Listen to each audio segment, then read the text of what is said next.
Alright, नमस्कार। बहुत बहुत प्यार और आशीर्वाद। इंग्लिश का उस्ताद बनने के लिए इंग्लिश के शब्द आने चाहिए आपको। इंग्लिश में जो बहुत पढ़ा लिखा नेटिव स्पीकर होता है उसको 22,000 20,000 वर्ड्स आते हैं।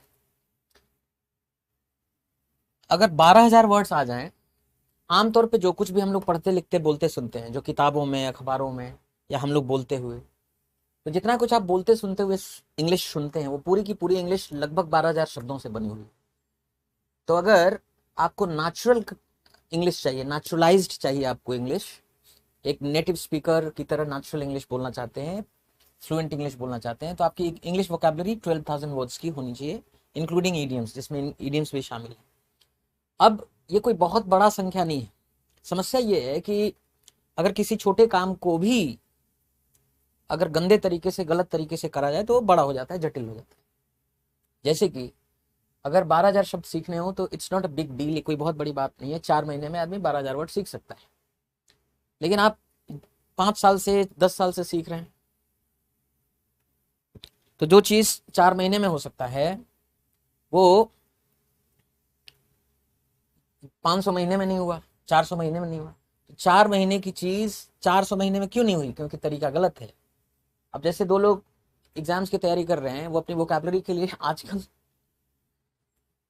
निमोनिक तरीका, मतलब पहली बात तो मेमोराइज करना लिस्ट से, ये गंदा तरीका है। समझ रहे हो आप? एक लिस्ट से शब्दों को मेमोराइज करना गंदा तरीका है, क्योंकि आप याद तो कर लोगे, 2 दिन 4 दिन 5 दिन दिमाग में रहेगा, लेकिन भूल जाओगे। दूसरी चीज क्या है, केवल शब्दों को याद कर लेने से कुछ होने वाला नहीं। जैसे अगर हमने कहा कि बिग मतलब बड़ा, लार्ज मतलब बड़ा, ह्यूज मतलब बड़ा, ह्यूमंगस बड़ा, जायंट बड़ा, जाइगेंटिक बड़ा, वास्ट, इनॉर्मस, एलिफेंटाइन, मैमॉथ, सबका मतलब बड़ा होता है। तो इस रट लेने से थोड़ी होगा। कभी कभी क्लोज पैसेज आएगा, उसमें एक ब्लैंक होगा, खाली स्थान होगा, उसको भरने के लिए 4 वर्ड्स आपके पास होंगे। अब बिग होगा, वास्ट होगा, इनॉर्मस होगा, जायंट होगा। अब मान लीजिए चारों है, रिच होगा, है ना? तो अब आप क्या करेंगे भाई? चारों का मीनिंग तो सेम ही है।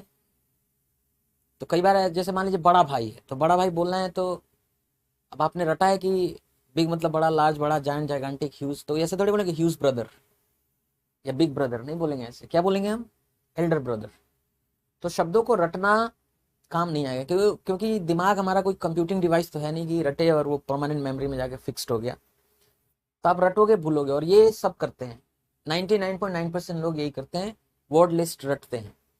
तो रटते हैं, भूलते हैं, रटते हैं, भूलते हैं।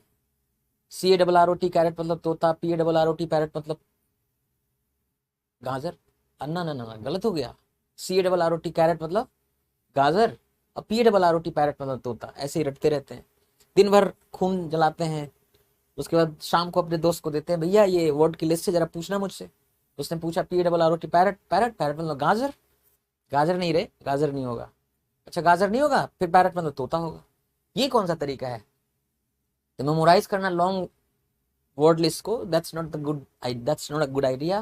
That's not the way how you enhance your vocabulary. अपनी वोकैबुलरी को इनहांस करने का ये तरीका नहीं है सही।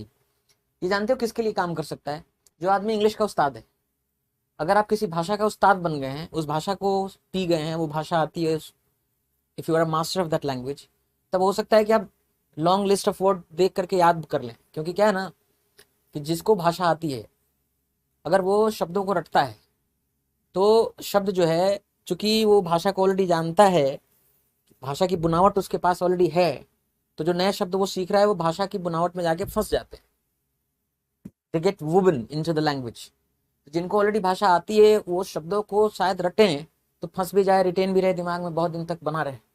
लेकिन जिनको अंग्रेजी के उस्ताद नहीं है, जो इंग्लिश के उस्ताद नहीं, जिनको इंग्लिश बहुत अच्छे से नहीं आती है, उनके लिए तो सबसे महावाहियात तरीका है लॉन्ग वर्ड लिस्ट याद करना। समझ रहे ना?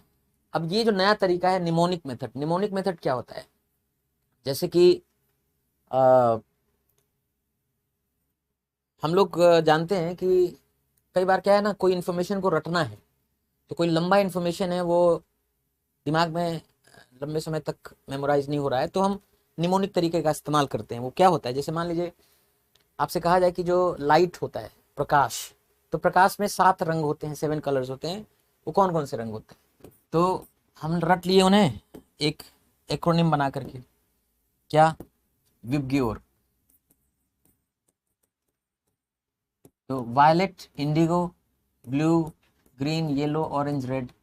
वायलेट मतलब बैंगनी, इंडिगो मतलब नीला, इंडिगो गहरा नीला, ब्लू मतलब आकाशीय नीला, ग्रीन मतलब हरा, वाई मतलब येलो पीला, ऑरेंज संतरे रंग का, रेड लाल। हम ऐसे करके रट लिए। तो चलो निमोनिक मान लीजिए काम करता है ना। या कई बार हम पीरियोडिक टेबल जो होता है केमिस्ट्री में, पीरियोडिक टेबल, उसके एलिमेंट्स को रटना होता है। तो उसके लिए हमने कोई एक एक एक, एक सेंटेंस बना लिया जिसमें वो याद करने के काम आता है। तो इस तरह की जगहों पे निमोनिक मेथड का इस्तेमाल करना टू मेमोराइज थिंग्स चलता है, समझ में आता है। लेकिन भैया वर्ड सीखने के लिए निमोनिक मेथड सबसे वाहियात है। अगर आप ये कर रहे हैं तो तुरंत रोक दीजिए, वरना इस जीवन में ना अंग्रेजी सीख पाएंगे ना नौकरी मिल पाएगी आपको। ये वायरस है, ये खत्म कर देगा आपको। अब जैसे मान लीजिए किसी आदमी को अब ऐसे सिखाया जाए, लोग ऐसे सिखाते हैं, देखो REBALD, रिबाल्ड। एक्चुअली रिबाल्ड का मतलब अश्लील होता है, हम आपको बता देते हैं। और ये अश्लील या गंदा ये कहाँ इस्तेमाल होता है, तो रिबाल्ड जोक्स होते हैं। जैसे कोई जोक है, अगर वो अश्लील जोक है तो रिबाल्ड जोक्स होते। अब जानते हो, अगर मान लीजिए एक बार आपने ऐसे सीख लिया होता कि रिबाल्ड जोक्स, अगर इसको 4 बार रिवाइज कर गए होते, रिबाल्ड जोक्स रिबाल्ड जोक्स रिबाल्ड जोक्स, तो ये दिमाग में बैठ जाएगा। और दूसरी चीज ये भी कि कभी अगर रिबाल्ड वर्ड मिलेगा तो जोक्स अपने आप आएगा कि रिबाल्ड का वर्ड जोक्स के साथ इस्तेमाल होता है, रिबाल्ड वर्ड का इस्तेमाल यूज जोक्स वर्ड के साथ होता है, अपने आप दिमाग में आएगा। जैसे आपके मन में अगर हम कहें हरकुलियन का मतलब क्या होता है, तो जैसे ही हरकुलियन बोलते हैं हम, आपके दिमाग में टास्क आ जाता है ना।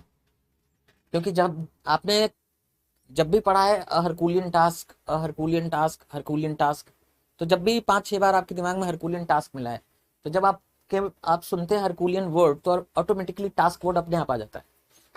तो पता चल जाता है कि टास्क के साथ आप हरकुलियन का इस्तेमाल करते हैं। हरकुलियन मतलब होता है बहुत मुश्किल, भारी, और टास्क मतलब काम।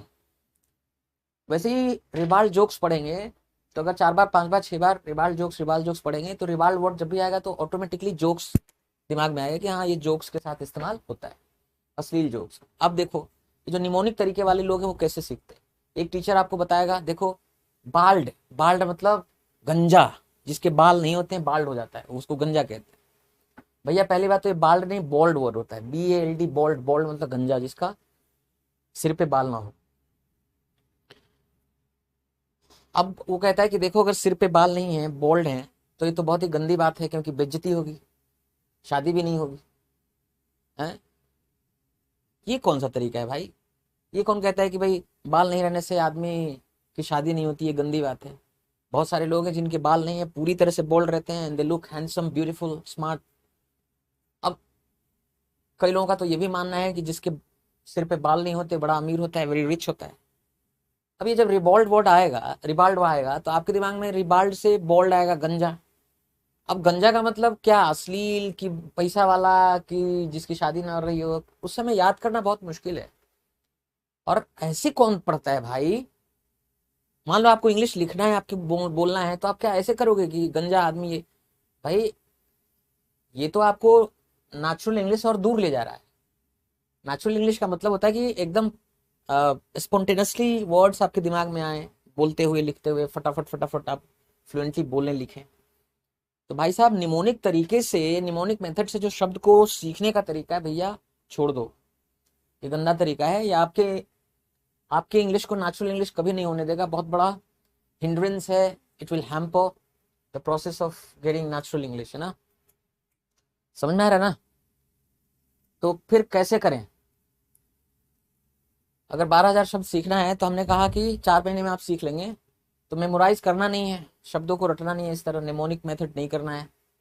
तो करना कैसे है, तो वो तरीका मैं बाद में बताऊंगा। सबसे पहले तो जरूरी चीज ये कि ये जानना बहुत जरूरी है भाई कि पहली बात कि किसी शब्द को हड़बड़ी से मत ट्रीट करो। कहते हैं ना कि haste is waste, HAST, haste is waste. सुना है ये बात? हेस्ट इज वेस्ट, या हेस्ट मेक्स वेस्ट, ऐसे भी होता है कि हेस्ट का मतलब होता है जल्दीबाजी, जल्दीबाजी जब, है ना, हड़बड़ का काम गड़बड़ हो जाता है। तो जब किसी शब्दों से आपका मुलाकात हो रहा है, रूबरू हो रहे हैं, कोई नया वर्ड आपको मिल रहा है, तो हड़बड़ मत करिए, जल्दीबाजी मत करिए, थोड़ा ठहरिए, शब्दों से बात करिए, परिचय करिए, क्योंकि एक वर्ड की इतनी सारी चीजें जाननी चाहिए आपको, इतनी सारी चीजें जाननी होती है एक शब्द के बारे में। सबसे पहले तो शब्द का चेहरा, तो किसी शब्द का जो फेस है या चेहरा है, मुख है, उसका स्पेलिंग है कि उसको लिखते कैसे, इसमें स्पेलिंग क्या है। जैसे मान लीजिए एकोमोडेशन वर्ड है, तो एकोमोडेशन वर्ड कैसे लिखना है, स्पेलिंग क्या है उसकी, ACCOMMODATION, एकोमोडेशन, रहने का घर, जगह। वैक्यूम की स्पेलिंग क्या है, VACWUM, वैक्यूम। कमिटी का स्पेलिंग क्या है, COMMITTEE, कमिटी। पैसेंजर का स्पेलिंग क्या है, PASSENGER, पैसेंजर, यात्री। तो भाई किसी वर्ड का स्पेलिंग बहुत इंपॉर्टेंट चीज है। हम लोगों के दिमाग में क्या रहता है, कोई वर्ड आया सिर्फ उसकी मीनिंग जानो और आगे निकल जाओ, सबसे वाहियात तरीका। अगर इस तरह से आप करेंगे ना कि किसी वर्ड का सिर्फ मीनिंग जाने और निकल लिए, तो आप भी निकल लेंगे और अंग्रेजी भी आपके दिमाग से निकल लेगी और नौकरी भी निकल लेगा, कुछ मिलने वाला नहीं है ना। तो इतना हड़बड़ाइए मत। कोई 4 महीने 5 महीने का समय बहुत बड़ा समय नहीं होता है, it's not a long time. 4-5 महीने में अगर 12,000 वर्ड आप सीख सकते हैं, अंग्रेजी के उस्ताद बन सकते हैं, तो जल्दीबाजी करने की जरूरत नहीं है। तो स्पेलिंग पर ध्यान देना है कि कोई वर्ड अगर आपको मिलता है नया, तो उसके स्पेलिंग पे जरूर ध्यान देना चाहिए, स्पेशली अगर उसकी स्पेलिंग थोड़ी सी अनयूजुअल है, असामान्य है।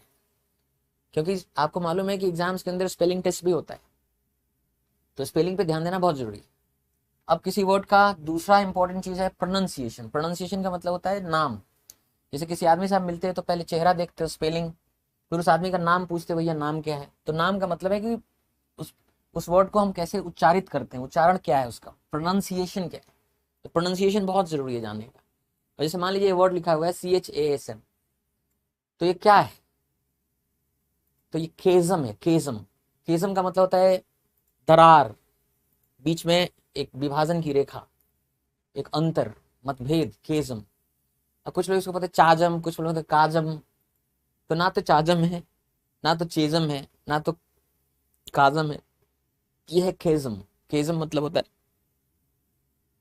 एक दरार, एक विभाजन रेखा, विभाजन, दो लोगों के बीच, दो चीजों के बीच एक गैप।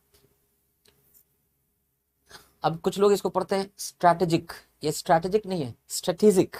देखो मैं कैसे पढ़ रहा हूँ, स्ट्रेटेजिक। जैसे IPL में आपने सुना होगा स्ट्रेटेजिक टाइम आउट, ये नहीं कहते हैं स्ट्रैटेजिक, स्ट्रेटेजिक। वैसे ये टॉम नहीं है, ये टूम, ऐसे टूम पढ़ते हैं। कोई व्यक्ति जो है उसकी डेथ के बाद एक मकबरा बनता है, इसको हम टूम बोलते हैं, TOMB, टूम होता है, टूम। अब जैसे ये वर्ड है, जब ये नाउन होता है इसको अलग तरीके से पढ़ते हैं, और जब ये वर्ब होता है तो अलग तरीके से पढ़ते हैं। समझ रहे ना। जब ये नाउन होता है तो इसका मतलब होता है रैकर्ड, रैकर्ड मतलब दस्तावेज, रैकर्ड, तो रैकर्ड। देखो मैं कैसे पढ़ रहा हूँ, रैकर्ड, रैकर्ड। और जब ये वर्ब होता है तो इसको पढ़ते हैं रिकॉर्ड। जैसे I am recording my voice, I am recording whatever you are saying, जो भी आप कह रहे हैं मैं उसको रिकॉर्ड कर रहा हूँ, तो रिकॉर्ड, इसको कहते हैं रैकर्ड। तो record, record, you are pronouncing this words differently, आप इन शब्दों को अलग अलग तरीके से उच्चारित कर रहे हैं। तो बहुत जरूरी है जानना कि सही उच्चारण क्या होगा। सेम वर्ड दो तरीके से उच्चारित किया जा रहा है, नाउन है तो रैकर्ड, वर्ब है तो रिकॉर्ड। ये बहुत इंपॉर्टेंट चीज है। तो किसी व्यक्ति का जैसे चेहरा है वैसे किसी शब्द का स्पेलिंग होता है, जैसे किसी व्यक्ति का नाम होता है वैसे किसी वर्ड का प्रोनाउंसिएशन होता है।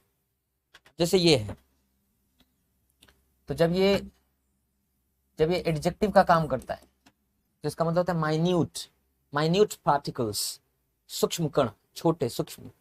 और जब यही नाउन होता है, जैसे घंटा, सेकेंड, मिनट, तो मिनट पढ़ते हैं, मिनट, मिनट, मिनट, मिनट।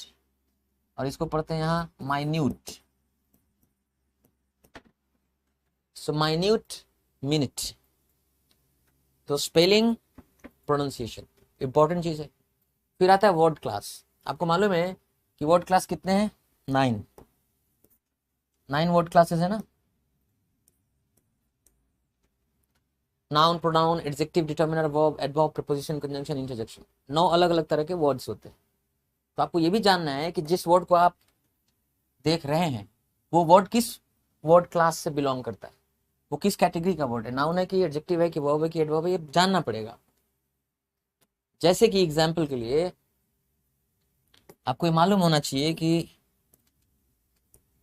फूल, फुलिश, फुलिशली। फूल क्या है? नाउन है। फुलिश क्या है? एडजेक्टिव है। फुलिशली क्या है? एडवर्ब है। फूल का मतलब होता है मूर्ख व्यक्ति, फुलिश मूर्खतापूर्ण, मूर्खता से भरा हुआ, फुलिशली मूर्खतापूर्वक, मूर्खता के वश में आके, मूर्खता की वजह से।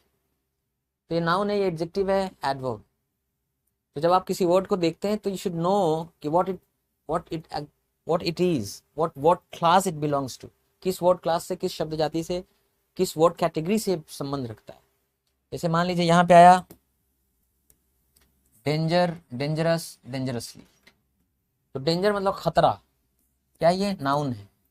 डेंजरस खतरनाक, एडजेक्टिव है। डेंजरसली खतरनाक रूप से, क्या ये? एडवर्ब। तो आप ये नहीं कहें कि डेंजर वर्क, खतरनाक काम, डेंजर वर्क नहीं बोलेंगे, डेंजरस वर्क बोलेंगे। डेंजरस वर्क, क्यों डेंजरस वर्क बोलेंगे आप? तो वर्क का मतलब होता है काम, ये नाउन है। नाउन के बारे में चर्चा करने के लिए, डिस्क्राइब करने के लिए एडजेक्टिव चाहिए। डेंजरस एडजेक्टिव है, खतरनाक। तो काम, किस प्रकार का काम? डेंजरस, खतरनाक। कुछ लोग कहते थे डेंजर वर्क, डेंजर वर्क नहीं होगा, डेंजरस वर्क। उसी तरह से अब ये माइजर और माइजरली, माइजर और माइजरली। तो माइजर नाउन है और माइजरली एडजेक्टिव है। आप ये कहते हैं किसी व्यक्ति को कि ही इज अ माइजर, क्या बोलते हैं? कहते हैं कि ही इज अ माइजर। ये नहीं बोलते हैं ही इज अ माइजर पर्सन। आप ये जरूर बोल सकते हैं he is a miserly person.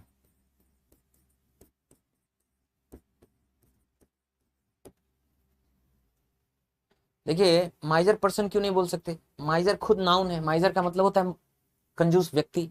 आप ये बोलेंगे ही इज अ माइजर, वह एक कंजूस व्यक्ति है, ये खुद ही नाउन है। अच्छा, आप ये जरूर बोल सकते हैं एडजेक्टिव है ये माइजरली, और ये नाउन है पर्सन। एडजेक्टिव नाउन के बारे में चर्चा कर रहा है कि he is a miserly person, वह एक कंजूस व्यक्ति है। तो ये मालूम होना चाहिए कि माइजर नाउन है, माइजरली एडजेक्टिव है।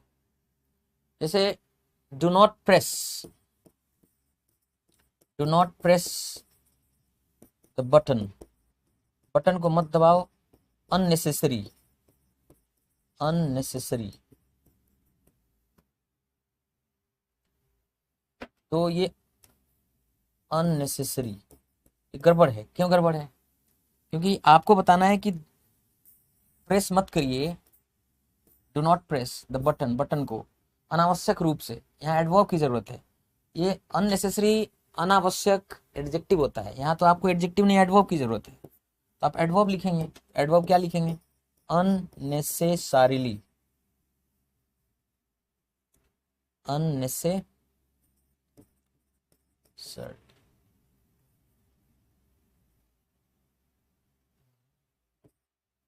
अननेसेसरीली, अनावश्यक रूप से आप ऐसे लिखेंगे।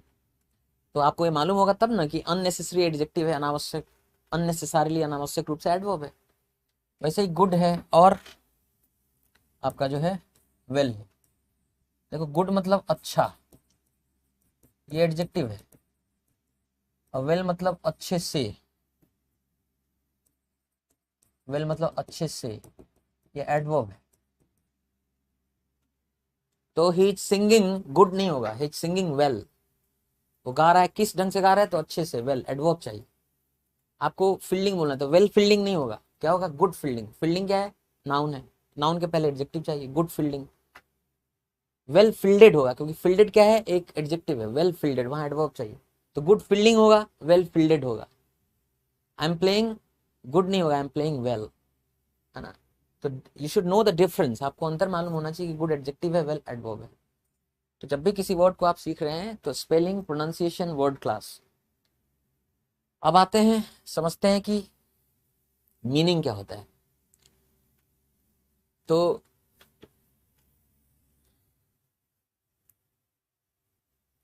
एक मिनट, इसको मैं कॉपी करता हूँ।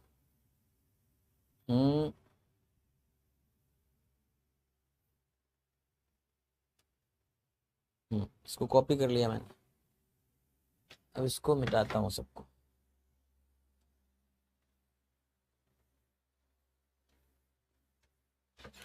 अब आपको इसके बारे में चर्चा करना है, पोलीसेमी क्या है, होमोनिम्स क्या होते हैं, ये इसके बारे में, है ना। मीनिंग देखिए क्या है ना कि एक वर्ड का एक ही मीनिंग नहीं होता है, तो इस बात को ध्यान रखना है कि एक वर्ड का एक मीनिंग नहीं होता है, कई मीनिंग होते हैं। तो आपके पास एक अच्छी डिक्शनरी होना चाहिए। एक अच्छी डिक्शनरी का मतलब होता है ऑक्सफोर्ड एडवांस्ड लर्नर्स डिक्शनरी,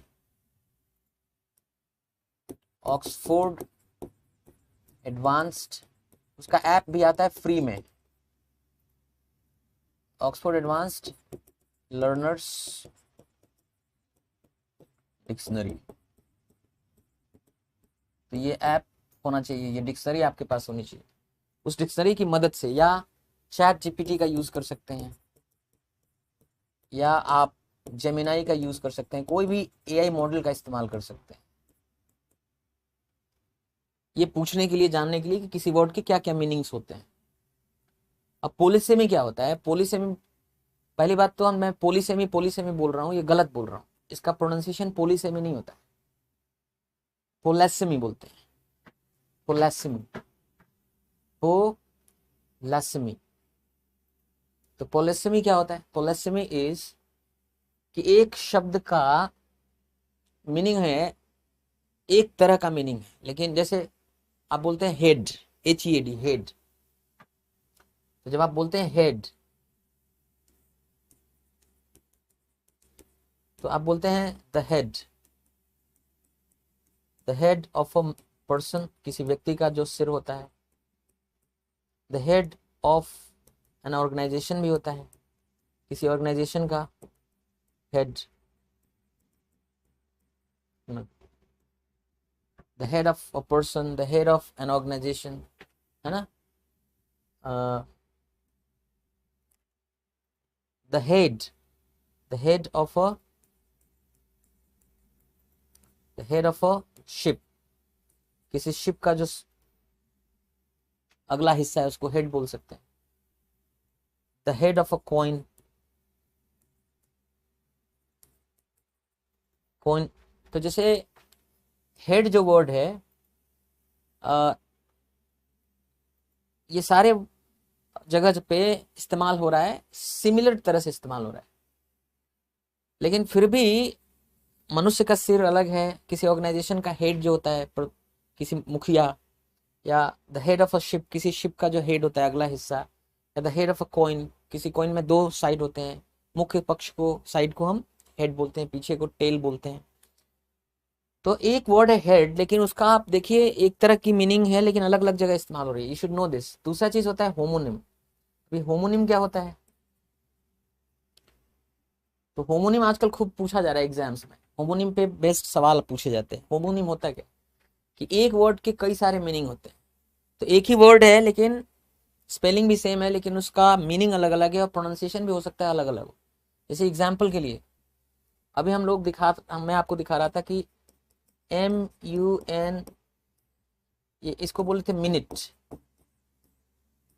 समय का इकाई, समय की इकाई, 60 सेकंड का जो वक्त होता है, और टाइम पीरियड ऑफ 60 सेकेंड्स, उसको 1 मिनट बोलते हैं, है ना, वो नाउन है।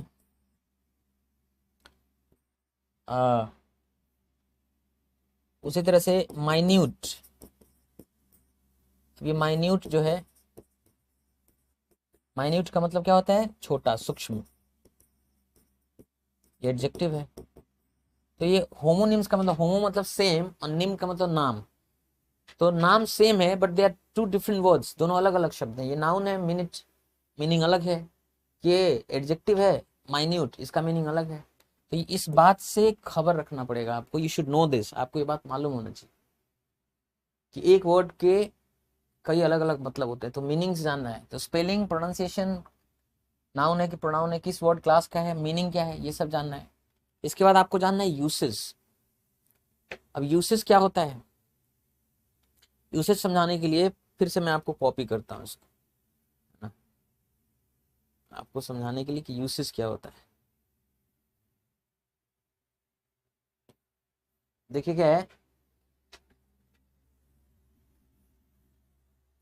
केवल वर्ड को जान लेने से नहीं होगा, उसका इस्तेमाल कैसे होगा ये भी आपको मालूम होना चाहिए।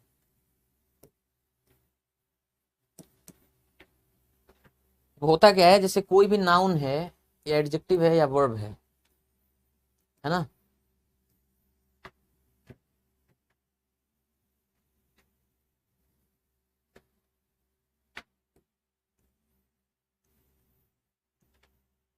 इसके बाद क्या आएगा। एग्जाम्पल के लिए, जैसे आप कहते हैं कि कोई नाउन लेते हैं, जैसे कहते हैं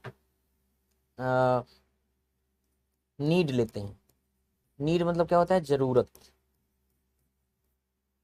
तो नीड टू गो, जाने की जरूरत, या नीड फॉर गोइंग, कि नीड ऑफ गोइंग, जाने की जरूरत। तो नीड टू गो सही है, नीड फॉर गोइंग या नीड ऑफ गोइंग नहीं होगा, ये नाउन है। लेकिन आप कहेंगे कि आइडिया, आइडिया मतलब होता है विचार, शादी करने का विचार। तो आइडिया टू गेट मैरिड, विवाहित होने का विचार। ये हो गया कि आइडिया ऑफ गेटिंग मैरिड,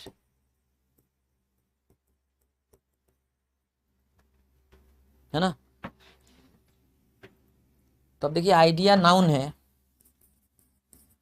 ये अपने बाद इन्फिनेटिव स्ट्रक्चर नहीं लेता, अपने बाद ये वाला ऑफ प्लस वर्ब का एनजी स्ट्रक्चर लेता है।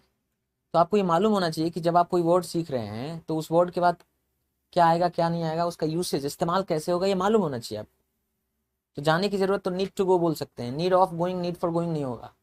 शादी करने का विचार, the idea to get married नहीं होगा, the idea of getting married होगा। वैसे ही कोई हम ले लेते हैं एडजेक्टिव, जैसे मैंने लिया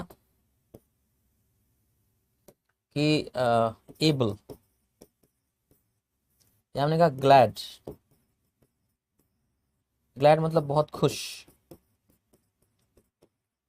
ये एडजेक्टिव वर्ड। तो आपने कहा ग्लैड टू मीट यू, आपसे मिलके बहुत खुश, ये सही है इन्फिनेटिव से। लेकिन ग्लैड फॉर या ग्लैड बाय मीटिंग यू, आपसे मिलके खुश, ये structure for plus ING preposition phrase structure नहीं आएगा, गलत है।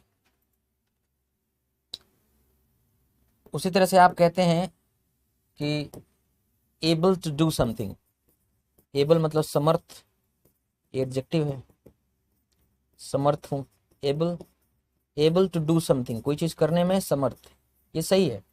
लेकिन एबल इन डूइंग समथिंग, कोई चीज करने में समर्थ, ऐसा आप नहीं बोल सकते, ऐसा बोलना क्या होगा, गलत होगा।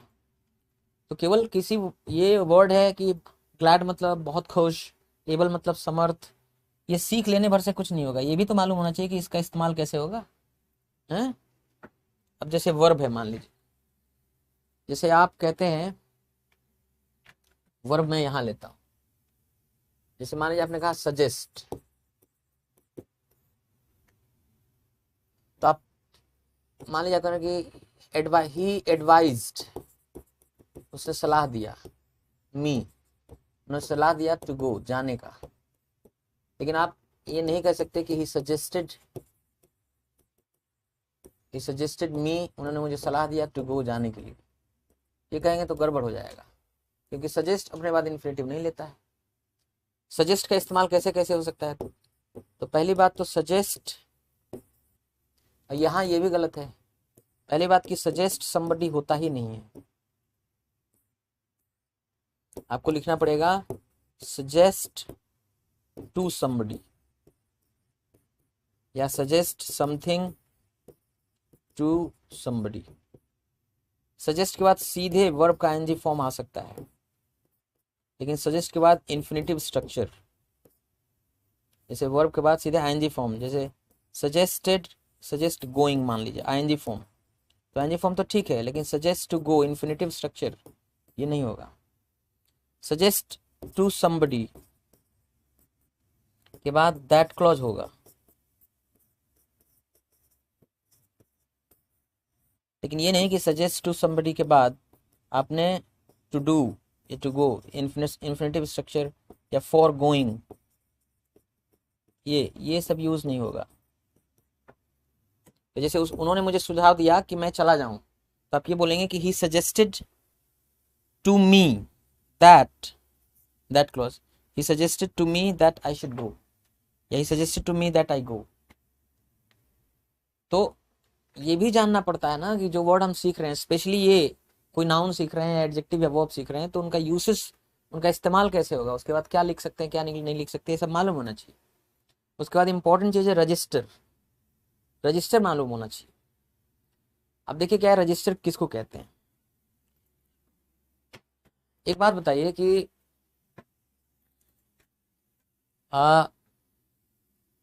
आग, अग्नि, पावक, अनल, सबका मतलब तो आग ही होता है कि नहीं होता है। तो जैसे आपने कहते हैं कि अग्नि शमन यंत्र, जो आग बुझाने वाला यंत्र है, क्या कहते हैं आग बुझाना अग्निशमन यंत्र, तो उसको आप पावक भी बोल सकते हैं, पावक मतलब आग होता है? अनल मतलब आग होता है। अब देखिए अलग अलग जगह पे अलग अलग इस्तेमाल होता है। जैसे मान लीजिए फोन किया आपने और आपने कहा कि पावक लग गया है, पावक लग गया है, दौड़ के आइए आग बुझाइए। पावक लग गया है, समझ ही नहीं पाएगा। आप बोल तो सही रहे हो कि पावक मतलब आग होता है, लेकिन आप फायर ब्रिगेड में आप ऐसे करेंगे कि पावक लग गया, कोई समझेगा? साहित्य में आप इस्तेमाल करते हैं, क्षितिजल पावक गगन समीरा, पंच तत्व मिल बने शरीरा, ऐसा तुलसीदास कहते हैं। तो पावक मतलब आग आप लिटरेचर में, साहित्य में, साहित्यिक भाषा संदर्भ में आप इस्तेमाल कर सकते हैं। फोन करके नहीं कहेंगे पावक लग गया दौड़ के आइए, है ना। तो आप कहते हैं अग्निशमन यंत्र, अब वहां कहें आग शमन यंत्र, एकदम बेकार लग रहा है, गलत लग रहा है। तो अब जैसे आप मान लीजिए हिंदी में, हिंदी से हम समझाते हैं आपको कि भाषा जो होता है ना बनी हुई होती है, पहले से फिक्स होता है उसका स्ट्रक्चर। भाषा गुच्छे में बनी होती है। जैसे आप कहते हैं देखो पांव, लात, टांग, टंगड़ी, पैर, सब तो बराबर ही होता है। पांव, पैर, लात, टांग, टंगड़ी बराबर होता है। आप कहेंगे पंडित जी पांव लागू, अब ऐसे पंडित जी लात लागू बोल सकते हैं? वो मुर्गे की टंगड़ी खा रहा है, अगर मुर्गे की लात खा रहा है बोल सकते हैं? अरे यार दूसरे के फटे में टांग ना अड़ाएगा, वहां कहें दूसरे के फटे में पैर ना अड़ाया करो, अजीब नहीं लग रहा है? तो आपको ये बात समझनी पड़ेगी कि जैसे आप देखिए किसी कोचिंग में विद्यार्थी जाता है तो हम क्या कहते हैं कि एक विद्यार्थी आया हुआ है, ये थोड़ी कहते हैं मुवक्किल आया हुआ है, ये थोड़ी कहते ग्राहक आया हुआ है। जब दुकान होगा, आप दुकानदार हैं तो आप जो आदमी आ रहा है उसको कहते हैं आप दुकान ग्राहक है। किसी कोचिंग इंस्टीट्यूशन में कोई बच्चा आता है आप उसको कहते हैं छात्र है, विद्यार्थी है। आप वकील हैं अगर आप, और कोई आपका क्लाइंट है तो उसको आप कहते हैं मुवक्किल है मेरा। बात समझिएगा। तो हालांकि सिमिलर वर्ड्स हैं, ग्राहक, कस्टमर, मुवक्किल, विद्यार्थी, लेकिन आप एक की जगह दूसरे को इस्तेमाल नहीं कर सकते हैं। भाषा संदर्भ, तो रजिस्टर का मतलब क्या होता है कि एक किसी वर्ड का इस्तेमाल किस संदर्भ में, किस बैकग्राउंड में, किस सिचुएशन में होता है, ये रजिस्टर बताने का काम करता है। तो अलग अलग तरह के रजिस्टर्स होते हैं। जैसे फॉर्मल वर्ड्स होते हैं, इनफॉर्मल वर्ड्स होते हैं, ह्यूमरस वर्ड्स होते हैं, न्यूट्रल वर्ड्स होते हैं, स्लैंग वर्ड्स होते हैं, टैबू वर्ड्स होते हैं, कोलोकियल वर्ड्स होते हैं, ओल्ड फैशन वर्ड्स होते हैं, ऑब्सोलीट वर्ड्स होते हैं, लिटरेरी वर्ड्स होते हैं। अब ये अलग अलग रजिस्टर्स हैं। तो जब अच्छी डिक्शनरी आप देखेंगे, जैसे ऑक्सफोर्ड एडवांस लर्नर्स डिक्शनरी, उसमें जब आप किसी वर्ड को आप उसका प्रोफाइल देखेंगे, उसकी कि उसका उस वर्ड के को आप if you look up a word in a good dictionary like the Oxford advanced learners dictionary, तो आपको क्या मिलेगा वहां पे देखने को मिलेगा कि वो रजिस्टर भी बता देता है कि इस वर्ड का किस तरह का वर्ड है, किस सिचुएशन में इस्तेमाल होता है, फॉर्मल सिचुएशन की, इनफॉर्मल की, ह्यूमरस की, स्लैंग की, टैबू की, कोलोक्वियल, ओल्ड फैशन, ये रजिस्टर बताता है। ये जानना जरूरी है। नहीं तो जैसे मान लीजिए कि अगर आपको ये सब मालूम नहीं है कि किस वर्ड का कहाँ इस्तेमाल होता है, तो बस जैसे हमारे यहाँ गाँव में कुछ लोग रहते हैं दार्जिलिंग, अब उनको भोजपुरी ठीक से आती नहीं है। उनके बच्चे छुट्टियों में आते थे गाँव में तो कहते, जब कोई चीज बहुत अच्छा होता था तो कहते थे खतरा बा, है ना। जैसे रसगुल्ला बहुत अच्छा लगा तो कहते वाह मिठाई खतरा बा। उनको मालूम ही नहीं रहता था कि बहुत अच्छा को खतरा नहीं बोलते। तो जब आपको नहीं मालूम है कि किस वर्ड का कहाँ पे इस्तेमाल हो रहा है, जैसे कई बार भोजपुरी में कहते हैं वाह बहुत अच्छा होता है खतरनाक, अब उनको दिमाग में बैठ गया कि खतरनाक मतलब बहुत अच्छा है। वो हर रसगुल्ला को रसगुल्ला खतरनाक खतरा, ये सब समझना पड़ेगा कि हर वर्ड का अलग अलग जगह पे इस्तेमाल है। जब इस पर डिस्कस करेंगे तो समझ में आए। जैसे देखो फॉर्मल का मतलब क्या होता है, ऐसे वर्ड्स जिनका सीरियस या ऑफिशियल कॉन्टेक्स्ट में, जब गंभीर जगह, ऑफिशियल जगह, औपचारिक जगहों पर इस्तेमाल होता है। जैसे शुरू करना है तो कमेंस मतलब शुरू करना, टर्मिनेट मतलब खत्म करना, परचेज मतलब खरीदना। तो जब आप कमेंस, टर्मिनेट, परचेज, ये ऐसे वर्ड्स हैं जो भारी भरकम वर्ड्स हैं, इनका इस्तेमाल सीरियस या ऑफिशियल संदर्भ में, कॉन्टेक्स्ट में होता है। इनफॉर्मल वर्ड्स कैसे होते हैं, एवरीडे रिलैक्स्ड वर्ड्स, घरेलू रोज आम बोलचाल में जो इस्तेमाल होते हैं, इनफॉर्मल। जैसे खरीदना के लिए बाई। जैसे देखो ये स्टार्ट मतलब शुरू करना, ये क्या है, इनफॉर्मल वर्ड है। खत्म करना एंड, ये इनफॉर्मल वर्ड है। बाई मतलब खरीदना क्या है, इनफॉर्मल वर्ड है।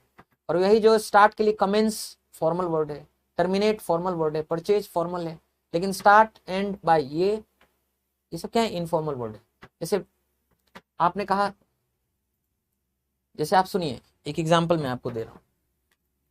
जैसे आपने कहा चिल्ड्रन, ठीक है, आपने कहा ऑफस्प्रिंग, और आपने कहा किड्स।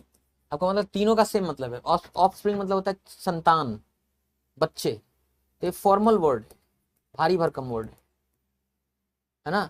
चिल्ड्रन मतलब ये बच्चे होता है, ये न्यूट्रल वर्ड है। क्या है, न्यूट्रल, कहीं भी इस्तेमाल कर सकते हैं। किड्स मतलब बच्चे, ये इनफॉर्मल है। जैसे आप हिंदी में समझे, अगर आप राष्ट्रपति बोल रहे हो तो कहेंगे कि 4 जने मारे गए, नहीं बोलेंगे ना। आप बोलेंगे 4 व्यक्तियों की मृत्यु हो गई, वो फॉर्मल इंग्लिश का यूज करेंगे। आमतौर से बोलचाल में 4 जने निपट गए, ये क्या है, बहुत इनफॉर्मल कोलोक्वियल भाषा है। 4 लोगों की मृत्यु हो गई, ये इनफॉर्मल है।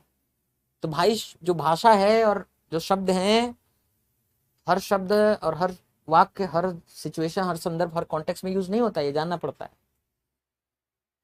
उसी तरह से ह्यूमरस, ह्यूमरस का मतलब होता है वर्ड्स यूज्ड जोकिंगली, ऐसे शब्द जिनका हम जोकिंगली इस्तेमाल करते हैं, मजाकिया लहजे में इस्तेमाल करते हैं। जैसे ब्रेनियक, ब्रेनियक जैसे कोई इंटेलिजेंट आदमी है तो कहते हैं ब्रेनियक, दिमाग वाला।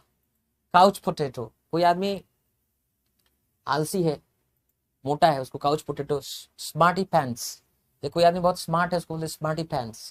कोई बहुत बातचीत करता है, टॉकेटिव है, तो उसको अपने चैटर बॉक्स, चैटर बॉक्स। तो ये ऐसे वर्ड्स हैं जो हास्य वाले शब्द हैं, मतलब इनसे बोलने पे थोड़ा जोकिंगली लहजे में, मतलब जोक के लहजे में आप बात करते हैं। स्लैंग एक ऐसा वर्ड्स होते हैं। अच्छा, ट्रेंडी इनफॉर्मल वर्ड्स, ऐसे इनफॉर्मल वर्ड्स, अनौपचारिक, दोस्तों में, घर परिवार में जिस तरह के वर्ड्स बोले जाते हैं, इनफॉर्मल वर्ड्स जो ट्रेंड में है। जैसे लिट, कोई चीज बहुत अच्छा होता है तो कहते हैं it's lit, this song is lit, मतलब this song is very good.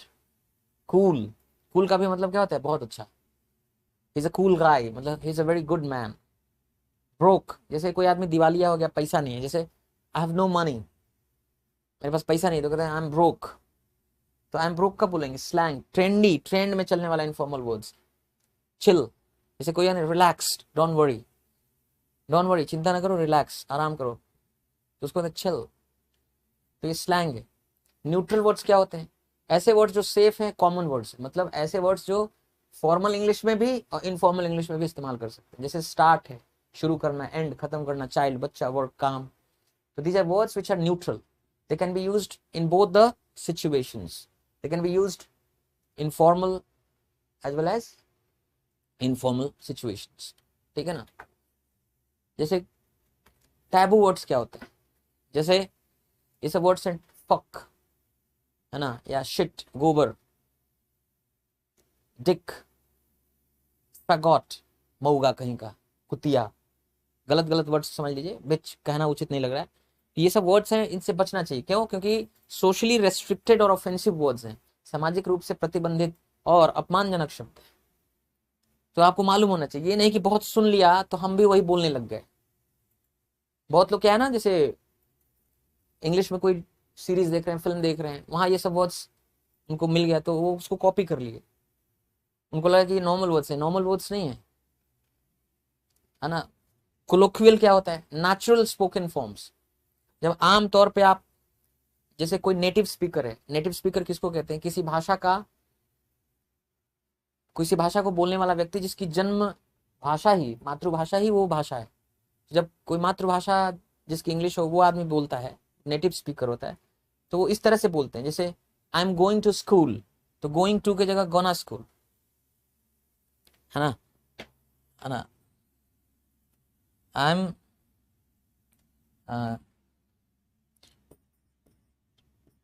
Going to do this, तो I am going to do this, तो I am gonna do this, I am gonna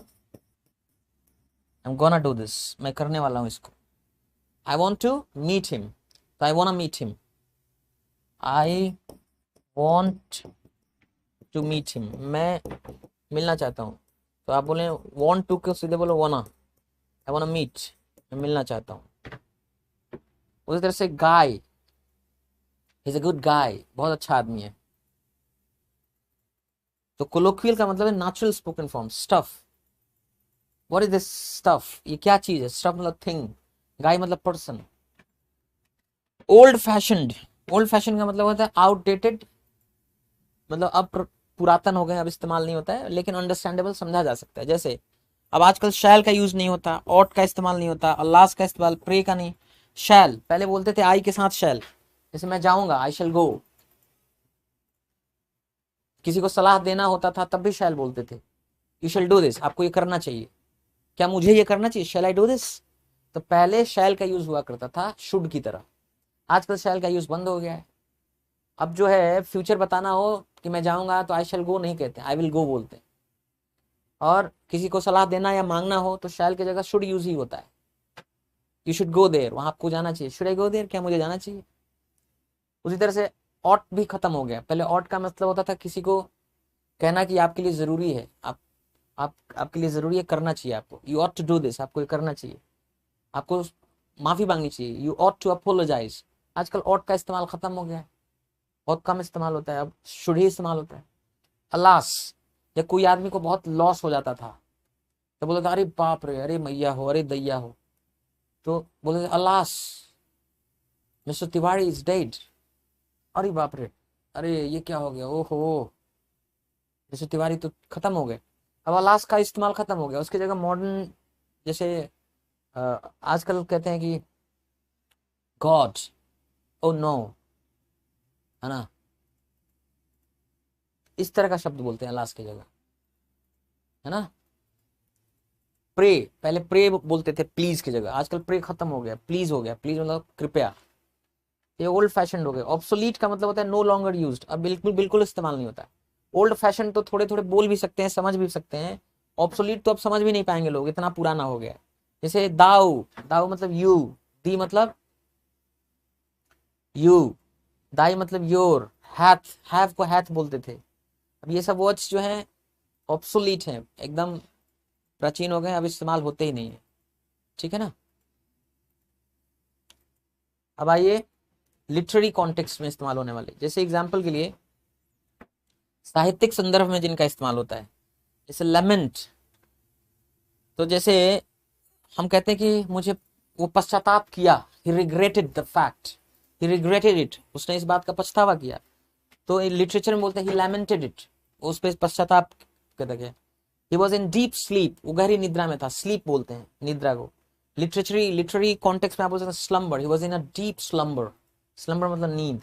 मेलांकली जैसे सैडनेस, सैडनेस को कहते हैं मेलांकली, literary words. अब आपको जो है देखिएगा एग्जाम में किस तरह के वर्ड्स पूछे जाते हैं। एग्जाम में ज्यादातर जो आपसे पूछे जाएंगे फॉर्मल वर्ड्स पूछे जाएंगे और लिटरेरी वर्ड्स पूछे जाते हैं। बस कौन कौन सा? फॉर्मल वर्ड्स पूछे जाते हैं, लिटरेरी वर्ड्स पूछे जाते हैं, थोड़ा थोड़ा कभी इनफॉर्मल वर्ड्स पूछे जाते हैं। तो ये सब भी जानना पड़ता है। तो किसी वर्ड के तमाम प्रोफाइल्स हैं, उन सब चीज को जानना पड़ता है ना। जैसे एग्जाम्पल के लिए आप सोचिए, एक मजेदार एग्जाम्पल मैं आपको दे रहा हूँ। लीगल, जैसे लीगल है, लीगल कॉन्टेक्स्ट क्या है? Law related vocabulary. जैसे मान लीजिए कोई शिकायत करता है, कंप्लेनेंट, तमाम तौर पे बोलते हैं कंप्लेनेंट शिकायत करता, लेकिन प्लेंटिफ बोलते हैं हम लीगल लैंग्वेज में। डिफेंडेंट, जैसे कोई आदमी है जिसके खिलाफ कार्रवाई की जिसके खिलाफ आरोप लगा है, उसको बचाव पक्ष जो है तो उसको डिफेंडेंट। जैसे आमतौर पे हम कहते हैं टीनेजर, टीनेजर होता है जो 13 से 19 के बीच में होता है, या बोलते हैं एडोलेसेंट जो 13 से 19 के बीच में होता है। लेकिन जुवेनाइल बोलते हैं लीगल लैंग्वेज में, जो 18 साल से कम का जो बालक होता है उसको जुवेनाइल बोलते हैं। So these are words which are used in the legal context, जहाँ कानूनी भाषा के संदर्भ में इस्तेमाल होता है। तो अभी मैं समझा रहा था, एक एग्जाम्पल लेते हैं। जैसे मान लीजिए, जैसे आप स्काई मतलब होता है आकाश, और फर्मामेंट भी आकाश होता है, फर्मामेंट, इसका भी मतलब आकाश है और इसका भी मतलब भी आकाश है। लेकिन ये लिटरेरी कॉन्टेक्स्ट में यूज होता है, ये लिटरेरी कॉन्टेक्स्ट में यूज होता है, और ये नॉर्मल वर्ड है, न्यूट्रल वर्ड है। अब मान लीजिए अगर हम गलती से आपसे कह दें कि some birds are flying in the firmament, तो कैसा लगेगा? समझ में आएगा? नहीं आएगा। फर्मामेंट मतलब होता है आकाश, लेकिन ये कब बोलना है आपको? लिटरेरी कॉन्टेक्स्ट में, है ना। नॉर्मली आप स्काई ही बोलेंगे। तो केवल वर्ड का मीनिंग जान लेने भर से नहीं होता, ये सब भी मालूम होना चाहिए कि वर्ड का रजिस्टर क्या है। रजिस्टर का मतलब है वो किस संदर्भ में इस्तेमाल होने वाला वर्ड है, ये आपको मालूम होना चाहिए, है ना। तो हमने spelling, pronunciation, word class, meaning, usage, register की बात की। अब हम बात कर रहे हैं कोलोकेशंस क्या होते हैं। तो कोलोकेशंस क्या होते हैं? जैसे मान लीजिए कौन मीन्स टुगेदर, लोकेशन मतलब स्थान। जैसे आपने देखा होगा कुछ वर्ड्स हैं, कुछ वर्ड्स के साथ ही चिपक के आते हैं, वो साथ में लोकेट होते हैं, साथ में पाए जाते हैं। कोलोकेशन का ये मतलब होता है नेचुरल कॉम्बिनेशन ऑफ वर्ड्स, स्वाभाविक कॉम्बिनेशन शब्दों का। जैसे एग्जांपल के लिए आप बोलते हैं अच्छा आदमी, हिंदी से समझाते हैं, लेकिन आप बोलते हैं सज्जन व्यक्ति, आप बोलते हैं भद्र पुरुष, नेक इंसान। चारों का मतलब सेम है, नेक इंसान, अच्छा आदमी, सज्जन व्यक्ति, भद्र पुरुष। लेकिन देखिए आप भद्र इंसान खराब लग रहा है, आप बोले कि नेक पुरुष गलत हो रहा है। तो भद्र इंसान कहने में गलत लग रहा है, नेक पुरुष कहने में गलत लग रहा है। तो कॉम्बिनेशन है, नेचुरल कॉम्बिनेशन है कि भद्र पुरुष होगा, नेक इंसान होगा, अच्छा आदमी होगा, सज्जन व्यक्ति होगा, इस तरह की बात है। तो कोलोकेशन का ऐसा ही मतलब है। अब जैसे मान लीजिए आपने कहा कि वी डीपली रिग्रेट दिस, कि हम लोग इसको बहुत, इस पर हमें गहरा दुख है। अब ये नहीं कह सकते हैं वी स्ट्रांगली रिग्रेट दिस, आप स्ट्रांगली वर्ड नहीं बोल सकते, वी स्ट्रांगली रिग्रेट दिस। आपने कहा we strongly agree, we strongly agree with your view, हम आपके विचार से पूर्णतः सहमत। अब कहें पावरफुली अग्री, कि वी पावरफुली अग्री, है ना। या आपने कहा कि डीपली अग्री या फुली अग्री, ये नहीं होगा, समझ ना। तो अब आप कहते हैं हेवी रेन, भारी बारिश, अब ये नहीं बोलेंगे पावरफुल रेन, पावरफुल या स्ट्रॉन्ग रेन, या रिच रेन, ये सब नहीं बोलना है। हेवी रेन, भारी बारिश, तो रेन के लिए हेवी वर्ड आएगा। जैसे मान लीजिए गलती करना, तो डू अ मिस्टेक नहीं होगा, गलत है। क्या होगा? Make a mistake. मिस्टेक के साथ मेक होता है। जैसे आपने कहा मौसम की भविष्यवाणी, तो वेदर फोरकास्ट। अब आप कहें वेदर प्रिडिक्शन, प्रिडिक्शन मतलब ही तो भविष्यवाणी होता है, नहीं होगा। वेदर के साथ फोरकास्ट ही बोलना पड़ेगा। तो कोलोकेशन का मतलब होता है कि नेचुरल कॉम्बिनेशन ऑफ वर्ड्स। जैसे आपने बोलना है कि शोर मचाना, तो आप डू अ नॉइज नहीं बोलेंगे, आप बोलेंगे मेक अ नॉइज। निर्णय लेना, तो टेक अ डिसीजन नहीं होगा, है ना, या हैड अ डिसीजन नहीं होगा। क्या होगा? मेक अ डिसीजन, निर्णय लेना। तो किस वर्ड के लिए क्या आएगा, ये नेचुरल कॉम्बिनेशन ऑफ वर्ड्स को कोलोकेशन बोलते हैं। तो जब आप कोई वर्ड सीख रहे हैं, तो उस वर्ड से रिलेटेड क्या गुच्छा है, क्या वर्ड्स हैं जो साथ में बोले जाते हैं, ये भी आपको मालूम होना चाहिए, है ना। अब जैसे देखिए, अभी हम लोग पढ़े थे पहले कि हरकुलियन टास्क, हरकुलियन टास्क, लेकिन हरकुलियन वर्क तो नहीं होता है, हरकुलियन टास्क मुश्किल काम। तो ये है कोलोकेशन। अब आपको ये समझना है कि मॉर्फोलॉजी क्या होता है। देखिए ऐसा है कि किसी शब्द का जो रूप है, फॉर्म है, उसके बारे में हम मॉर्फोलॉजी में पढ़ते हैं। आपको हम जैसे मॉर्फोलॉजी में हम लोग पढ़ते हैं कि किस तरह से जो है रूप बदल देने से वर्ड्स का मीनिंग भी क्या हो जाता है, बदल जाता है, फॉर्म, है ना। जैसे मान लीजिए आपने वर्ड लिया यूज, तो यूज नाउन है, इस्तेमाल। यूज वर्ब भी तो है, इस्तेमाल करना।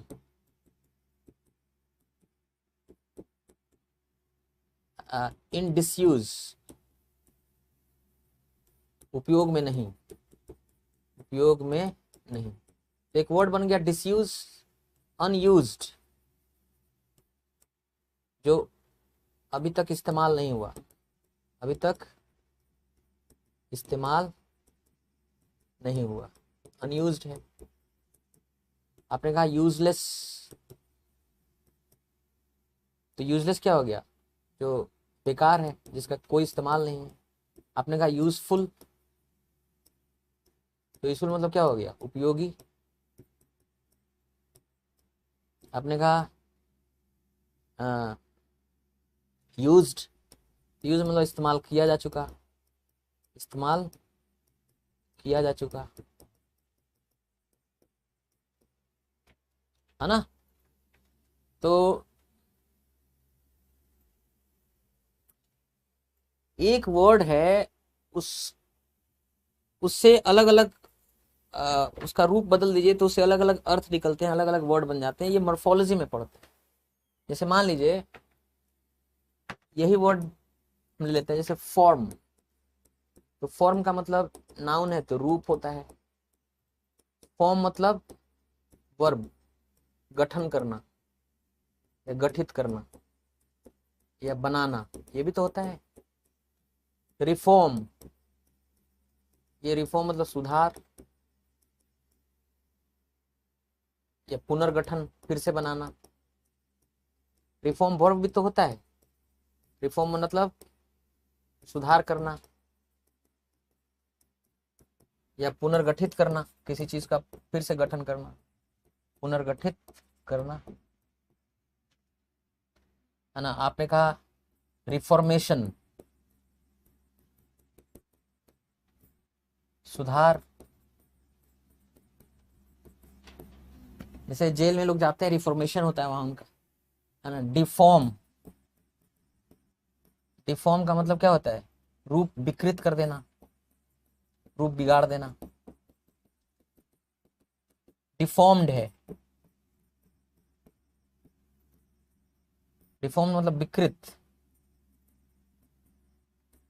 जैसे डिफॉर्म्ड फेस है, विकृत चेहरा है। मैलफॉर्म्ड, खराब तरीके से बना हुआ, एडजेक्टिव है, खराब तरीके से बना हुआ। आपने कहा ट्रांसफॉर्म, तो ट्रांसफॉर्म का मतलब क्या हो गया? पूर्णतः बदल देना, नए रूप में कर देना। ट्रांसफॉर्मेशन, ट्रांसफॉर्मेशन, ट्रांसफॉर्मेशन क्या है? नाउन है, रूपांतरण। तो मॉर्फोलॉजी में क्या होता है कि एक वर्ड से अलग अलग कैसे वर्ड्स बन रहे हैं। जैसे मान लीजिए आपने कहा स्ट्रॉन्ग, तो स्ट्रॉन्ग एडजेक्टिव वर्ड है, स्ट्रॉन्ग का मतलब होता है मजबूत। आपने कहा स्ट्रांगली, तो स्ट्रांगली एडवर्ब है, मजबूती से। फिर कहा आपने स्ट्रेंथ, तो स्ट्रेंथ का मतलब क्या होता है? तो स्ट्रेंथ का मतलब होता है मजबूती, बल, नाउन है ये। आपने कहा स्ट्रेंथन, स्ट्रेंथन वर्ब है, मजबूत बनाना, है ना। तो मोर्फोलॉजी का मतलब है एक, मॉर्फ का मतलब था रूप, लॉजी मतलब था स्टडी, स्टडी करना, अध्ययन करना रूपों का, कि अगर एक वर्ड से हम अलग अलग फॉर्म, अलग अलग रूप कैसे बना सकते हैं, उनका अलग अलग क्या मीनिंग होगा। तो ये सब भी ध्यान देने वाली चीज है। उसके बाद हम आगे पढ़ेंगे अगला प्रोफाइल शब्दों का जो आपको पढ़ना चाहिए, वो है कि आपको ये मालूम होना चाहिए कि एटिमोलॉजी, एटिमोलॉजी के बारे में मालूम होना चाहिए। एटिमोलॉजी में क्या पढ़ते हैं? किसी वर्ड का ओरिजिन पढ़ते हैं, उसका मूल कैसे बना, है ना, उसकी उत्पत्ति के बारे में पढ़ते हैं कि कैसे उत्पत्ति हुआ, मूल। तो जब मूल पढ़ते हैं तो उसमें रूट्स भी पढ़ना होता है कि कहाँ। जैसे आपको मालूम है कि जो इंग्लिश लैंग्वेज है, मॉडर्न इंग्लिश लैंग्वेज, वो मॉडर्न इंग्लिश लैंग्वेज कैसे बनी, कितनी पुरानी है? 200 साल पुरानी भाषा है। नई भाषाएं तो बनती नहीं है, जो भी नई भाषा होती है पुरानी भाषाओं से परिवर्तित होके इवोल्यूशन के थ्रू। इवोल्यूशन क्या होता है? क्रमिक विकास, क्रमिक change, gradual change, gradual change से क्रमिक उद्भव विकास से नई भाषा बनती। तो जो आज की मॉडर्न इंग्लिश है वो इवोल्यूशन के थ्रू बनी है। पहले एंग्लो सैक्सन नाम की एक भाषा थी, लगभग 2000 साल पहले। एंग्लो सेक्शन पे लैटिन का, फ्रेंच का, ग्रीक का, दुनिया की तमाम भाषाओं का असर आया। आज की मॉडर्न इंग्लिश में जान के हैरानी होगी कि 29% लैटिन है, 29% फ्रेंच है, 12% ग्रीक लैंग्वेज। तो जब एटिमोलॉजी पढ़ते हैं तो किसी वर्ड की ओरिजिन या मूल पढ़ते हैं, वो वर्ड कहाँ से आया, कैसे बना, उसका मूल रूट क्या था। तो एटिमोलॉजी में जैसे एग्जाम्पल के लिए आपको समझाते हैं हम। जैसे आप कह रहे हैं कि जैसे आपने कहा हिप्पोपोटामस। अब एक चीज आपको लगेगा दरियाई घोड़ा, इस पे क्या है? देखो हिप्पो घोड़ा को बोलते हैं ग्रीक भाषा में, पोटामस रिवर को बोलते हैं, हिप्पोपोटामस, है ना, दरियाई घोड़ा। अब जैसे आपने कहा कि मेजोपोटामिया, तो मेजो मतलब होता है मिडिल, पोटाम का मतलब होता है रिवर, इया मतलब होता है स्थान। पता है ये मेजोपोटामिया इराक का पुराना नाम है। पहले इराक जो देश है वो देशों के, दो नदियों के बीच में, the Euphrates and the Tigris, दजला और फरात नदियों के बीच में है, उसको हम इराक बोलते हैं। तो उसका नाम मेजोपोटामिया इसलिए पड़ा था क्योंकि पोटाम मतलब रिवर, मेजो मतलब मिडिल, ये मतलब स्थान। बात समझ रहे हैं आप? जैसे तो एटिमोलॉजी में क्या होता है? रूट होता है। जैसे अब देखिए कि ग्रेस, ग्रेस का मतलब होता है मूव करना। अब प्रो मतलब होता है फॉरवर्ड, प्रोग्रेस मतलब आगे की ओर प्रगति, री मतलब होता है बैक, वापस, ग्रेस मतलब होता है मूव, तो रीग्रेस, पीछे की तरफ, प्रगति। आपने कहा कांग्रेस, तो कौन मीन साथ में, ग्रेस मतलब मूव। कांग्रेस क्या मतलब होता है, सभा, जब सब लोग साथ में मूव करेंगे तो कांग्रेस सभा बन जाएगी, है ना। आपने कहा कि अग्रेसिव, कोई आदमी अग्रेसिव है, तो उसको अगर आप देखेंगे तो इसमें आपको एड प्लस ग्रेस प्लस इव मिलेगा। तो ग्रेस का मतलब होता है मूव करना, एड मतलब की ओर, और ई मतलब वाला, तो सामने की तरफ मूव करने वाला, किसी की तरफ। बोल बा मारे ऐसे ठीक हो जाओगे, ऐसे कोई आदमी बढ़ता हुआ जब ऐसे कोई आदमी मूव कर रहा है तो अग्रेसिव है, आक्रामक है ना। तो एटिमोलॉजी में आप रूट्स देखते हैं, है ना, किसी वर्ड के भीतर आप, जैसे कॉन्फिडेंशियल वर्ड है, कॉन्फिडेंशियल, तो कौन का मतलब होता है साथ, फिड का मतलब होता है विश्वास, एंट मतलब वाला, ईएल मतलब ही वाला, तो साथ में विश्वास हो, कॉन्फिडेंशियल, दो लोगों के साथ में विश्वास हो, तीसरे को मालूम ना हो, गोपनीय, तो कॉन्फिडेंशियल हो गया, है ना। आपने सुना होगा इनफिडल किसको बोलते हैं, इन का मतलब होता है नॉट, फिडल मतलब विश्वास वाला। कोई आदमी ऑर्गेनाइजेशन छोड़ के चला गया, इनफिडल है। आपने कोई शादीशुदा आदमी दूसरे के साथ रिश्ते में है, वो इनफिडल है, उसको इनफिडेलिटी बोलते हैं, इनफिडेलिटी। नॉट फिड मतलब विश्वास भरोसा वाला स्थिति, इसको इनफिडेलिटी बोलते हैं, है ना। आपने सुना होगा कि डिफिडेंस या डिफिडेंट और कॉन्फिडेंट सुना होगा आपने। तो कौन मतलब साथ में, फिड मतलब विश्वास, एंट मतलब वाला, साथ में जो विश्वास लेके चले, कॉन्फिडेंट है, आत्मविश्वास से भरा हुआ। कौन मतलब साथ में, टुगेदर, फिड मतलब विश्वास, फेथ, एंड मतलब वाला, कॉन्फिडेंट, तो आत्मविश्वास से भरा हुआ, विश्वास से भरा।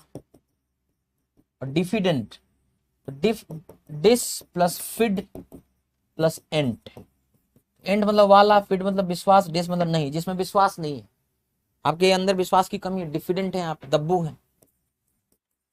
तो जब आप शब्दों के भीतर देखते हैं, ऐसे मान लीजिए आप स्लग, स्लग मतलब घोंघा होता है, घोंघा जानते हैं, गांव में रहे होंगे तो छोटा सा ऐसे घोंघा होता है जो धीरे धीरे चलता है, स्नेल जिसको बोलते हैं।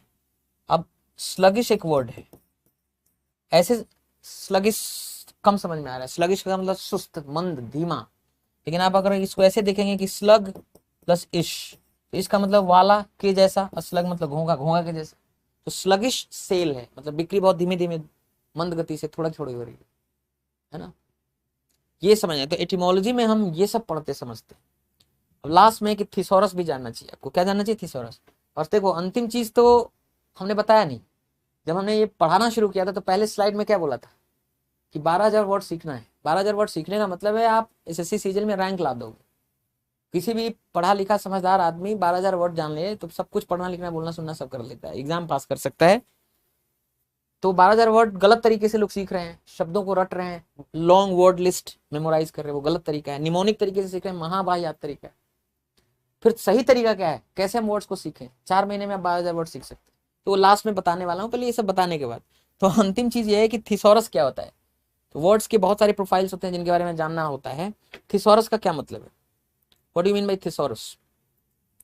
देखो भाई, थिसॉरस का मतलब है उसका एंटोनिम, सिनोनिम, होमोनिम, उससे रिलेटेड वर्ड्स, उसको थिसॉरस में गिन लो। सिनोनिम और एंटोनिम मेनली। जैसे मान लीजिए आपको कहा गया कि टिमिड, तो टिमिड का मतलब क्या होता है, दब्बू, है ना, डरपोक, जो कॉन्फिडेंट नहीं है ना। तो अब आपका सिनोनिम, सिनोनिम का मतलब होता है, सिनोनिम मतलब क्या होता है, समानार्थी शब्द। तो टिमिड का मतलब क्या हो गया कि जो आ, क्या हो, कॉवर्डली, डरपोक हो, हेजिटेंट, संकोची हो, है ना, वही होगा ना, डिफिडेंट, जिसमें विश्वास की कमी हो। तो जब आप किसी वर्ड को सीखें तो 3 4 5 उसके जो सिनोनिम वर्ड है वो भी सीख लें, इसके बाद एंटोनिम भी सीख लें कि इसका उल्टा क्या होगा। तो आप ना वर्ड को भूलेंगे नहीं इस तरह सीखेंगे तो। और एक तो वर्ड भूलेंगे नहीं, और उसकी वजह से और कई सारे वर्ड सीख भी लेंगे। तो टिमिड का उल्टा क्या होगा, तो कॉन्फिडेंट हो जाएगा, है ना, कॉन्फिडेंट, बोल्ड, है ना, आउटस्पोकन, जो बोलने में कुछ करने में संकोच नहीं करता है ना, कॉन्फिडेंट है। तो थिसॉरस का मतलब होता है कि जिस वर्ड को आप सीख रहे हैं उससे रिलेटेड सिनोनिम एंटोनिम भी सीख लीजिए, है ना। तो अभी हमने आपको बताया कि जब किसी वर्ड को आप सीखते हैं तो उस वर्ड से रिलेटेड ये प्रोफाइल्स हैं जो आपको सीखना पड़ता है। स्पेलिंग, प्रोनाउंसिएशन, वर्ड क्लास, किस नाउन है कि प्रोनाउन है कि एडजेक्टिव है, अलग अलग मीनिंग होते हैं सीखना। कोई वर्ड का यूसेज, उसका इस्तेमाल कैसे होगा, रजिस्टर किस कॉन्टेक्स्ट में यूज होगा, कोलोकेशन किन वर्ड्स के साथ नेचुरल कॉम्बिनेशन बनाता है, मॉर्फोलॉजी उसके अलग अलग रूप बदलने से अलग अलग नए वर्ड्स कैसे बनते हैं, एटिमोलॉजी इसमें रूट कैसे बना है, ओरिजिन कैसे है, थिसॉरस, सिनोनिम एंटोनिम, ये सब जानना चाहिए। अब अंत में आते हैं इस पर कि 12,000 वर्ड जो आपको सीखना है, वोकैबुलरी आपको अगर एक्सपैंड करनी है, एनरिच करनी है, तो वोकैबुलरी को एनरिच करने के ये तरीके होते हैं। सबसे पहला एक्सपोजर। एक्सपोजर का मतलब होता है भाषा के साथ जुड़ाव। तो जो एक्सपोजर है ना, वो ही की है, चाबी है। किसी भाषा के साथ जितने जुड़े रहोगे, जितना उस भाषा को सुनोगे, जितना उस भाषा को पढ़ोगे, उसके साथ जुड़ाव रहेगा, एंगेजमेंट होगा, उतनी वो भाषा आएगी।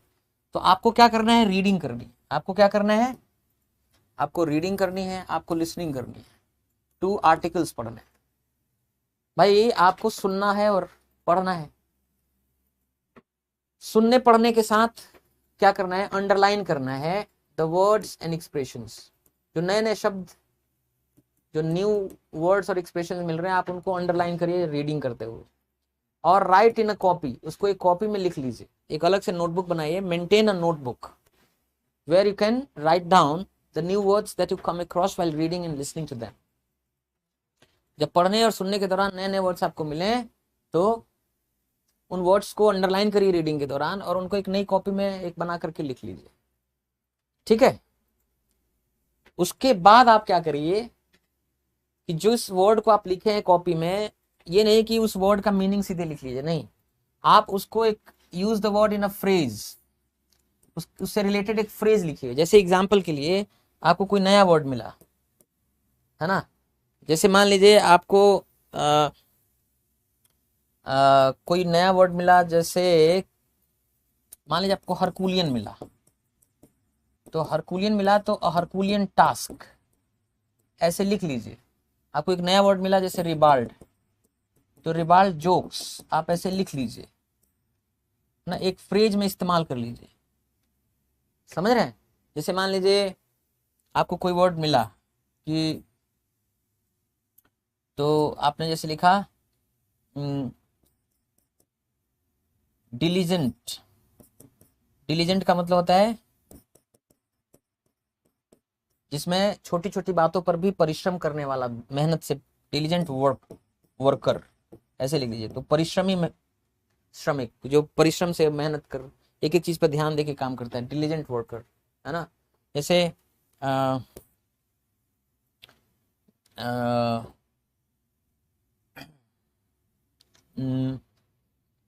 टर्मिनल, मान लीजिए टर्मिनल वर्ड, टर्मिनल मतलब जो खत्म कर दे, जानलेवा, तो अ टर्मिनल डिसीज ऐसे। जैसे मान लीजिए आपको मिला लिथल,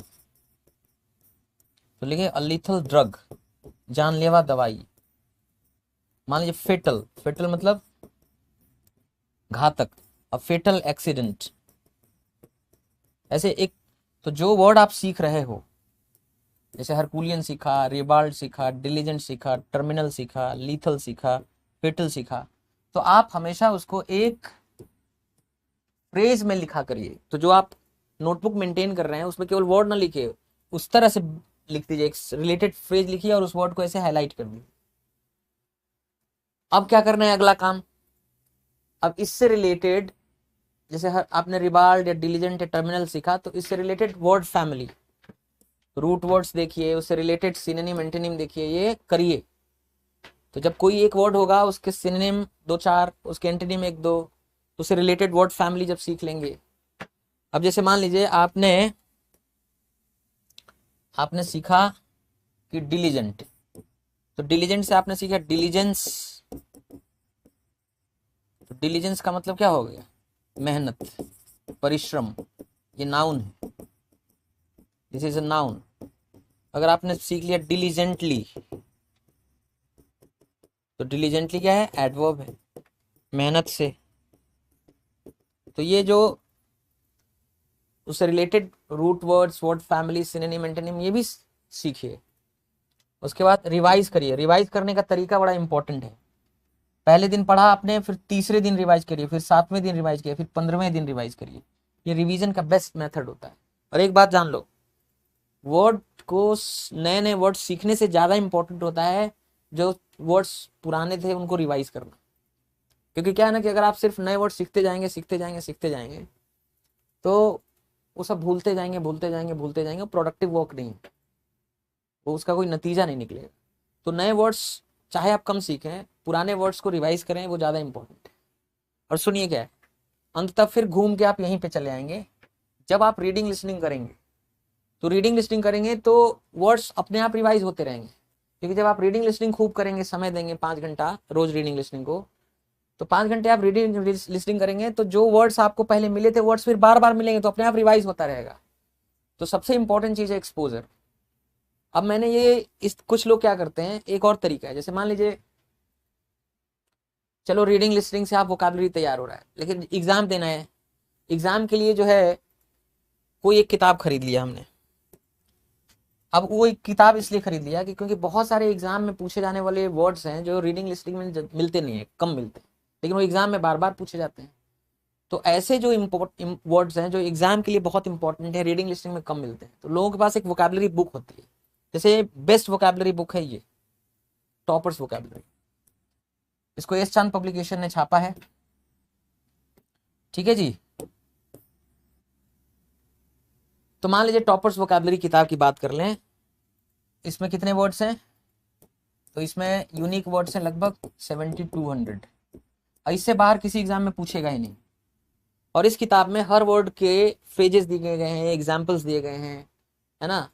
तो ये वोकैबुलरी की बेस्ट किताब है। इसलिए बेस्ट किताब है क्योंकि इसमें ऐसे चैप्टर्स हैं जो और कहीं मिलेगा ही।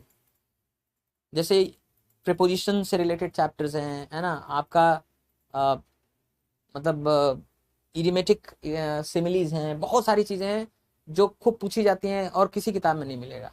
हर वर्ड का अच्छा ट्रीटमेंट है, एग्जाम्पल फ्रेजेस हैं, कोलोकेशंस दिए गए हैं। तो मान लीजिए आपने एक किताब खरीदी टॉपर्स वोकैबुलरी की, और उससे आप एग्जाम की तैयारी कर रहे हैं, क्योंकि इसमें 7200 इंपॉर्टेंट वर्ड्स हैं जो एग्जाम में पूछे जाते हैं।